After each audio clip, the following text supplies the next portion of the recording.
I told everyone in New York I was coming to Lisbon and to give a conference, and no one believed me. So if you wouldn't mind real quick, just giving everybody what's up.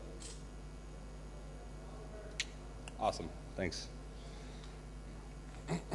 So yeah, I'm Lucas. I'm from New York, and I work at a company called XFM, where I'm the CTO. But I won't spend a lot of time telling you what XFM is. You can just go and check it out. It's an awesome music website. You can use it in Portugal and Spain and Thailand and Russia and where everybody else is from. But go play with it. So a couple months ago, we were having this sort of, come to Jesus moment. We had just sort of raised some new funding, and we were sitting around talking about we have 5 people now. We're about to hire a bunch more people. What kind of company do we want to be? Like, what kind of people do we need to hire in order to get there, in order to be successful and sort of take on all these other people? And so prior to this conversation, this is sort of what we were looking at is these are the things that we need to do right. Yeah. So on the product side, it needs to be the best. Hands down, there should be nothing better in the world than this. On the technical side, we have all these sort of things. So, JavaScript for the front end, Python for the back end, Java and Objective-C for, because you got to have mobile apps. But what we really wanted to get to was, this sort of state of let's be able to focus more on design and product and less on, kind of having to hire all these people and sort of be the best at Objective-C. Like, we don't want to be the best Objective-C company. We want to be the best music company. So how are we going to get there? So there's a couple of things to talk about in this. And, mainly today I'll focus on server and mobile, but client we'll talk about some other time. Browserify, awesome. Thank you, Substack. So the server, right now it's, Nginx, USG, and then Flask app. If you've ever written a Python application, looks like this. So, with sort of all these layers, there's a lot of stuff that goes wrong. USG is misconfigured, Nginx is misconfigured. Python is just sort of gone wild. And so we had this idea, a long time ago, of it would be really cool to sort of have this pub/sub of, what people are listening to and what people are searching for and sort of all these things that are kind of going on, like, across the whole system. And, did some sort of prototypes with, like, Tornado and, sort of the Python land kind of, but every one of them kind of cheats a little bit. So with, like, Tornado, it's really simple to have pub/sub, but you got to be in the same process, and that's not going to work. So don't try this in Python. The Python WebSockets, there's a socket.io port in Tornado, but it hasn't been sort of kept up to date, and it's kind of behind. But love socket.io. So we re-implemented it, and we came up with this cool guy called Yngwie Malmsteen, who you probably know as a rock god. And so Yngwie is kind of our system for sort of managing all this stuff, and it uses socket.io and Redis and pub/sub. And, we sort of said something is interesting happening here.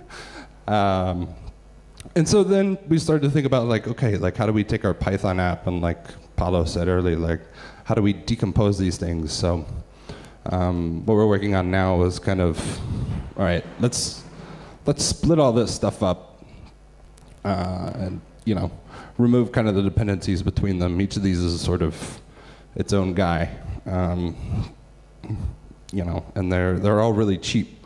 They're very simple to sort of build and maintain, and, everybody sort of has a piece that they work on. Nobody needs to know how all the things are interconnected.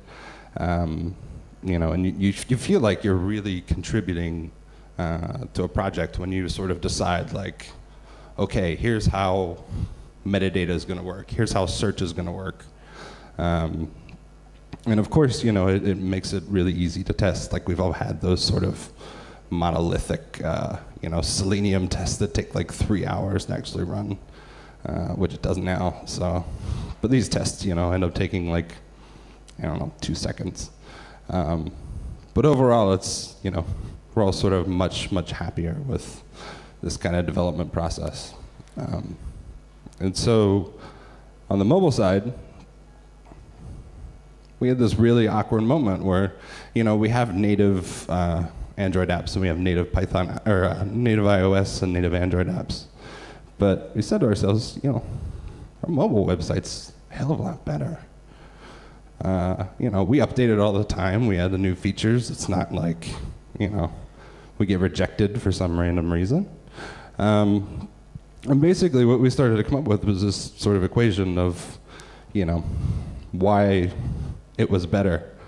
And, you know, it's basically just the, so cognitive distance between passion, the distance between cognitive distance, the distance between passion and cognitive distance is the quality, right? So people who care a lot about a product and can just code it up in JavaScript, probably going to be great, right?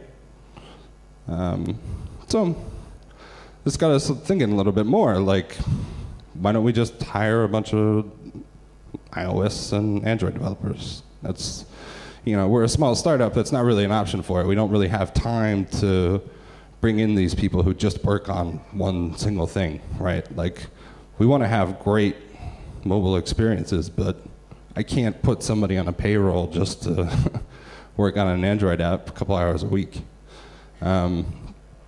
And then the other thing we said to ourselves was, just because it's native doesn't mean that it's going to be better, right? So has anybody ever tried to write an Android app? List views? Trying to optimize the damn list views so that it actually scrolls nice? Yeah, not fun. So we started playing around with PhoneGap, and wherever Brian is, it's awesome. So what we actually do, this isn't out yet, but in order to deploy our app, we're just, you know, sort of bundling assets up with Browserify and less. We just push them up to S3. And you know, we've taken these sort of plugins and kind of made them, you know, native polyfills to fix a lot of things, right? So being a music app, HTML5 audio is totally broken.